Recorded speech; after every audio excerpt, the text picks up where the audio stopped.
کہ جیسے ہمارے گھر کسی مہمان نے آنا ہے تو ہم نے اپنے گھر کو سنوارنا ہے اور ہم نے اتنا اچھے طریقے سے اپنے اس مہمان کی خدمت کرنی ہے کہ وہ ہم سے خوش ہو جائے۔ تو اسی طرح ہم نے اپنی جو آخرت ہے، اپنی جو آنے والی زندگی ہے، مرنے کے بعد کی زندگی، اس کی فکر کرنی ہے، نماز ادا کرنی ہے اور یہ بات ذہن میں رکھنی ہے کہ ہم تو یہاں عارضی ہیں۔ جیسے ایک مہمان کسی کے گھر آتا ہے تو وہ 1 دن رہتا ہے، 2 دن رہتا ہے، 3 دن رہتا ہے، آخر وہ واپس اپنے گھر واپس لوٹ جاتا ہے۔ تو اسی طرح ہم بھی بچوں، میری پیاری بہنوں، میرے بھائیوں، جو بھی میرا یہ پیغام سنتا ہے تو یہ ذہن میں بٹھا لے کہ ہم عارضی ہیں، نام اس کا زندہ رہتا ہے جو اللہ کے حضور اپنی عارضی پیش کرتا ہے۔ اور آج دیکھیں، اگر کسی انسانوں میں سے کسی کا نام زندہ ہے، لوگ اس کو اچھے نام سے پکارتے ہیں، اس کو یاد کرتے ہیں، تو یہ صرف اس لیے کہ اس نے اس آیت پہ مکمل عمل کیا ہے کہ وہ کیا ہے، وَأَنَّهُمْ إِلَيْهِ رَاجِعُونَ، کہ وہ جانتے ہیں کہ ایک دن انہوں نے اپنے اللہ کی طرف لوٹ جانا ہے۔ جب ہمارا یہ ذہن میں بات رہے گی تو ہمارا ہر کام جو ہوگا وہ اس لیے ہوگا کہ ہم نے اس دنیا میں نہیں رہنا، دوسروں کو فائدہ پہنچانا ہے اور خود بھی یہ سوچنا ہے کہ میرا اللہ کیسے راضی ہو سکتا ہے۔ اور آگے اللہ تعالیٰ نے فرمایا، یا بنی اسرائیل اذکروا، اے اولاد بنی اسرائیل، یعنی اے اولاد یعقوب، یاد کرو، نعمتی، میری نعمت، التی، وہ جو انعمت، میں نے انعام کی، علیکم، تم پر، وانی، اور بے شک، فضلتکم، میں نے فضیلت دی تمہیں، علی العالمین، تمام جہانوں پر۔ اب اللہ تعالیٰ بنی اسرائیل کو اپنی پھر نعمتوں کا یاد دلاتا ہے کہ بنی اسرائیل تم یاد کرو، میں نے تمہیں دنیا میں سب سے زیادہ فضیلت دی ہے اور تمہیں میں نے بڑا لاڈلا اور پیارا بھی رکھا ہے کہ جو تم مانگتے ہو میں تمہیں عطا کر دیتا ہوں۔ تو تم میری نعمتوں کا یاد کرو، اور کیونکہ میں نے تمہیں تمام جہانوں پہ فضیلت دے رکھی ہے۔ اور اب نعمت کے بدلے اللہ تعالیٰ نے کیا مانگا کہ میرا نبی حضرت محمد مصطفیٰ صلی اللہ علیہ وسلم جب دنیا میں تشریف لائے تو تم نے اس کی مدد کرنی ہے، اور قرآن جو آپ صلی اللہ علیہ وسلم پہ نازل ہوگی کتاب، اس کو ماننا ہے۔ تو یہود بار بار بنی اسرائیل جو تھے وہ اس سے انکار کر رہے تھے، اور اللہ تعالیٰ جو ہے ان کو پھر یاد دلاتا ہے۔ اب دیکھیں نا، جیسے ہم بھی کسی کے ساتھ جب کوئی بات کرتے ہیں، کوئی معاملہ کرتے ہیں، یا کسی کے ساتھ کوئی اچھا کام کرتے ہیں تو ہم بھی پھر کہتے ہیں، بعض لوگ کہتے ہیں صرف اس لیے کہ دیکھو میں نے فلاں وقت تمہارے ساتھ یہ اچھا کام کیا تھا، اب تمہیں اس کے بدلے میں کچھ تو اچھا کرنا چاہیے، میں نے تمہیں کہا تھا فلاں انسان کی مدد کرنا تو تمہیں اس کی مدد کرنی چاہیے تھی۔ تو واتقوا، اور ڈرو، یوم اللہ، اس دن سے، لا، نہ، تجزی، کام آئے گی، نفس، کوئی جان، ان نفس، کسی جان کے، شیئن، کچھ، ولا، اور نہ، یقبل، قبول کیا جائے گا، منہا، اس سے،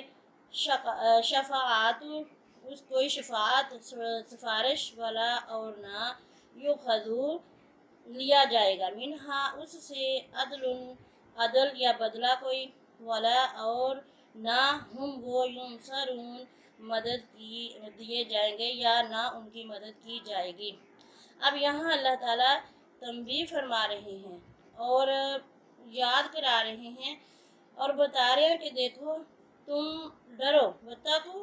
اور ڈرو تم، یومن، اس دن سے، لا، نہ، یعنی اللہ تعالیٰ فرما رہے ہیں کہ اے لوگوں، بنی اسرائیل کو بھی تنبیہ ہو رہی ہے اور قیامت تک کے تمام لوگوں کو بھی، کہ اس دن سے ڈر جاؤ جس دن کوئی جان کسی جان کے کام نہیں آئے گی، اور کوئی کسی سے کسی قسم کا بدلہ بھی قبول نہیں کیا جائے گا، اور نہ سفارش قبول کی جائے گی، ولا یؤخذ، اور نہ لیا جائے گا اس سے کوئی بدلہ، اور نہ وہ مدد کیے جائیں گے۔ اب دیکھیں، ہم دنیا میں تو ہم ایک دوسرے کی سفارش بھی کر لیتے ہیں، اگر کوئی خطا کرتا ہے، کوئی گناہ کرتا ہے، یا کوئی کسی وجہ سے پکڑا جاتا ہے، تو اس کی مثال میں آپ کو ایسے دوں کہ اگر کوئی چوری کر لیتا ہے تو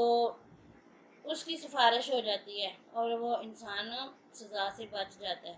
یا اسی طرح کوئی قتل کر دیتا ہے تو عدالتوں میں جب کیس جاتے ہیں تو سچی یا جھوٹی گواہیاں دے کے دوسروں کو بچا لیا جاتا ہے۔ اور اللہ تعالیٰ فرما رہا ہے کہ جب تم نے میرے سامنے آنا ہے اس دن سے ڈرو۔ وہ دن کون سا ہے؟ قیامت کا دن، کہ اس دن نہ تو کسی جان نے کسی کا بدلہ دینا ہے اور نہ ہی کسی نے سفارش کرنی ہے۔ یہاں تک آ گیا کہ لا وزر اخرى، کسی نے کسی کا بوجھ نہیں اٹھانا۔ یہاں تک فرمایا آپ صلی اللہ علیہ وسلم نے، اور قرآن پاک میں بھی ہے کہ بیٹا باپ کا بوجھ نہیں اٹھائے گا اور باپ بیٹے کا بوجھ نہیں اٹھائے گا، اور بیٹی ماں سے بھاگے گی اور ماں بیٹی سے بھاگے گی۔ کیوں؟ کہ کہیں اس کی نیکیاں اسے نہ مل جائیں اور اس کو سزا نہ ہو جائے یا اسے جہنم میں نہ گرا دیا جائے، ڈال دیا جائے، اور کسی قسم کا بدلہ جو ہے قبول نہیں کیا جائے گا، سفارش قبول نہیں کی جائے گی۔ اس لیے ہمیں چاہیے کہ اس دن کے آنے سے پہلے پہلے ہم اللہ کے حضور توبہ کریں اور اللہ کے حضور اپنی کوتاہیوں سے معافی کی درخواست کرتے رہیں، نماز ادا کرتے رہیں اور نیکی کی طرف بڑھیں، نیکی کے کام کرنے کی طرف بڑھیں، کیونکہ اللہ تعالیٰ نے ہمیں خیر امت ان کا لقب دیا ہے۔ تو خیر امت جو ہے وہ اسی طرح ہم بنیں گے نا کہ ہمارے رسول کریم صلی اللہ علیہ وسلم نے جو ہمیں پیغام دیا ہے تو ہم آپ صلی اللہ علیہ وسلم کی اطاعت کرتے ہوئے اپنی زندگی کو گزارنے کی کوشش کریں۔ اور دنیا میں تو ہم دنیاوی معاملے میں ایک دوسرے کی مدد کر سکتے ہیں، لیکن وہاں کون مدد کرے گا؟ وہاں کوئی نہیں ہے جو کہ ہماری مدد کرے سوائے ہمارے پروردگار کی رحمت کے اور پیارے رسول پاک صلی اللہ علیہ وسلم کی شفاعت کے۔ تو دنیا میں اللہ تعالیٰ نے قرآن پاک میں فرمایا کہ تم چاہے یہ جو زمینیں ہیں، 7 زمینیں، ان کا بھی یہ سونا چاندی ہو جائے، سونا بن جائے اور تم اسے یہ بدلے میں دے دو، تو میں پھر اے گناہ گارو، اے مشرکو، اے کافرو، اے ظالمو، میں پھر تمہاری جو ہے کوئی سفارش قبول نہیں کروں گا۔ تو یہ سارے معاملات دنیا میں ہی ہیں کہ ہم غلطی کوئی کرے تو اس کی قسم اٹھا کے اس کو معاف کروا لیتے ہیں۔ ہمیں تو اپنی جان کی فکر کرنی چاہیے، اور ہم دوسروں کی بلا وجہ گواہیاں دیتے پھرتے ہیں جس کا ہمیں خود معلوم نہیں کہ وہ انسان کیسا ہے اور کیسا نہیں۔ پہلے ہمیں اپنے آپ کو سوچنا ہے کہ کہیں میں غلط تو نہیں کر رہا،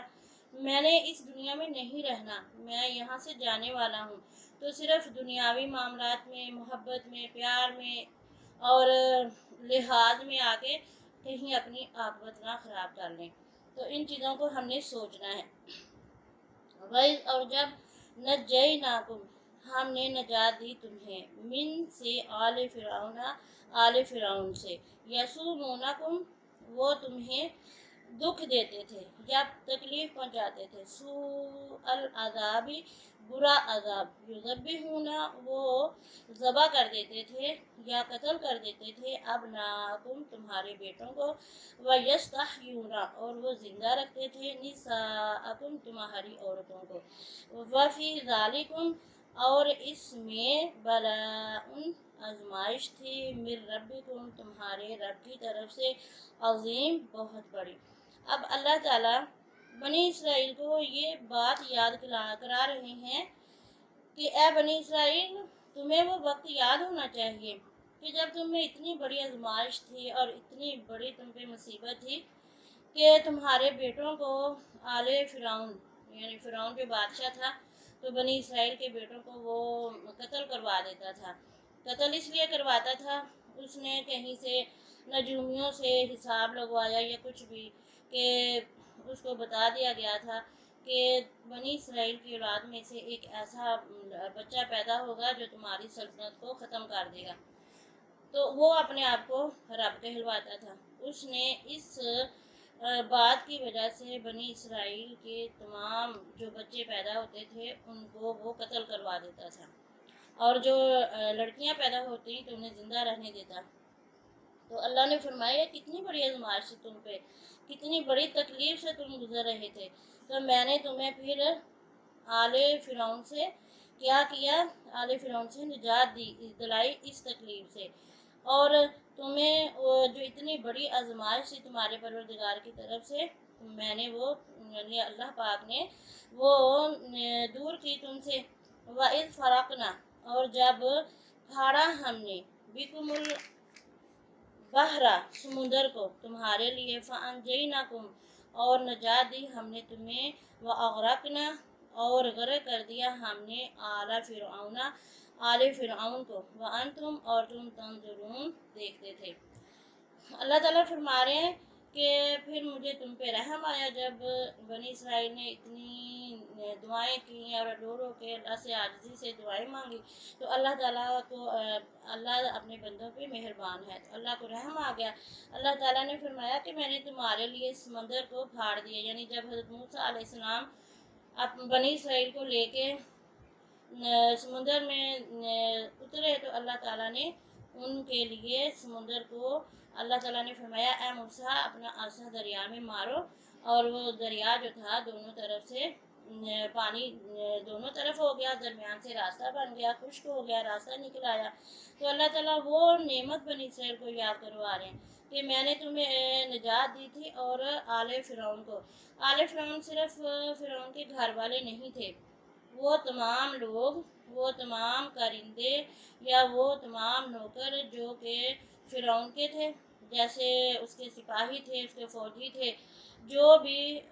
فرعون کے ساتھ حضرت موسیٰ اور بنی اسرائیل کو پکڑنے جا رہے تھے، تو اللہ تعالیٰ نے پھر دریا کو حکم دیا، اور دریا جو تھا وہ درمیان سے خشک راستہ بن گیا، اور پہاڑوں کی طرح دونوں طرف پانی کھڑا ہو گیا، اور حضرت موسیٰ علیہ السلام کو اللہ نے فرمایا کہ اب آپ اس میں سے گزر جاؤ اپنے بنی اسرائیل کو لے کے۔ تو کیا یہ نعمتیں چھوٹی ہیں؟ یہ تو اتنی بڑی نعمتیں ہیں۔ تو آل فرعون کو پھر وہ ان تمام لوگوں کو جو فرعون کے ساتھی تھے اور جو اس کے ساتھ حضرت موسیٰ علیہ السلام کو اور بنی اسرائیل کو پکڑنے گئے تھے، جب وہ درمیان میں پانی کے درمیان میں، سمندر کے درمیان میں گئے، تو اللہ تعالیٰ نے ادھر سے حضرت موسیٰ علیہ السلام جو ہیں وہ اپنی قوم کو لے کے دریا سے یا سمندر سے باہر نکل گئے، تو اللہ تعالیٰ نے دریا کو حکم دیا کہ اب تم دوبارہ پانی جو ہے چل پڑے، تو سارے کے سارے جو تھے فرعون سمیت اس میں غرق ہو گئے، ختم ہو گئے۔ تو وَأَنْتُمْ تَنظُرُونَ، اور تم دیکھ رہے تھے۔ اللہ فرما رہا ہے کہ اس وقت تم وہاں موجود تھے، دیکھ رہے تھے یہ سارے حالات، تو تم لوگ پھر بھی ایسا کرتے ہو کہ میری ان باتوں کا شکر نہیں کرتے، اور جو میں نے حکم دیا ہے میرے پیارے حبیب کے ساتھ تم نے اس کی مدد کرنی ہے، حضرت محمد مصطفیٰ صلی اللہ علیہ وسلم کی نبوت پر ایمان لانا ہے، تو تم ایسی یہ سب باتیں نہیں کرتے ہو۔ انشاءاللہ آگے پھر باقی کی سب